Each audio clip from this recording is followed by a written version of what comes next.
இங்க ஒரு பொண்ணு காலேஜ் கட் அடிச்சுட்டு பாய் ஃப்ரெண்டை பார்க்க அவன் வீட்டுக்கே வந்திருக்கான். கொஞ்ச நேரம் பேசினதுக்கப்புறம் சரி டைம் ஆயிடுச்சு, அம்மா திடுவாங்க இல்லைன்னா அம்மா திட்டுவாங்க அப்படின்னு சொல்லிட்டு அவசர அவசரமா கிளம்புறா. அவனும் சரி நீ போயிட்டு வா, நம்ம நாளைக்கு பார்க்கல, பத்திரமா போயிட்டு வான்னு சொல்லி வழி அனுப்பி வைக்க இவனை யாரோ ஒளிஞ்சு நின்று பார்க்குற மாதிரி இருக்கு. அவன் வந்த உடனே நான் ஃபுட் டெலிவரி மேன், உனக்கு ஃபுட் ஆர்டர் வந்திருக்கு, நீங்கள் ஃபுட் எடுத்துக்கணும் அப்படின்னு சொல்லி நான் ஆர்டர் பண்ணவே இல்லையே, சரி என்னோட கேர்ள் ஃப்ரெண்ட் ஆர்டர் பண்ணிப்பா, நான் கண்டிப்பாக ஃபுட் எடுத்துட்டேன் அப்படின்னு சொல்லிட்டு பே பண்ணிட்டு வாங்கிக்கிறான். இவனை ஒளிஞ்சு நின்று அந்த ஃபுட் டெலிவரி மேன் பார்க்குறான். இவன் வெளியே வந்த உடனே அப்படியே தூக்கி கீழே போட அவன் கொடூரமாக இறந்து போகிறான். அப்படியே சீனை கட் பண்ணா அதில் ஃபர்ஸ்ட் வரவன் தான் இந்த மூவியோட ஹீரோ. அவனோட வேலை என்னன்னா எல்லா ஃபங்க்ஷனுக்கு போயிட்டு ட்ரம்ஸ் வாசிக்கிறது தான். அப்படிதான் ஒரு ஃபங்க்ஷனில் ட்ரம்ஸ் வாசிச்சுட்டு இருக்கப்போ ரேண்டமாக ஒரு பொண்ணை பார்க்குறான். அந்த பொண்ணை பார்த்த உடனே இவனுக்கு ரொம்ப பிடிச்சிடுது, அந்த பொண்ணுக்கும் இவனை ரொம்ப பிடிச்சிடுது.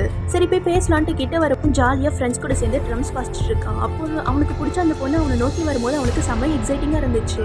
அவன் உன்னோட நம்பர் என்னோட நேம் என்ன அப்படின்னு சொல்லிட்டு இவனா போயிட்டு அவனோட நம்பர் அட்ரஸ் எல்லாமே நோட் பண்ணிக்கிறான். தேங்க்யூ.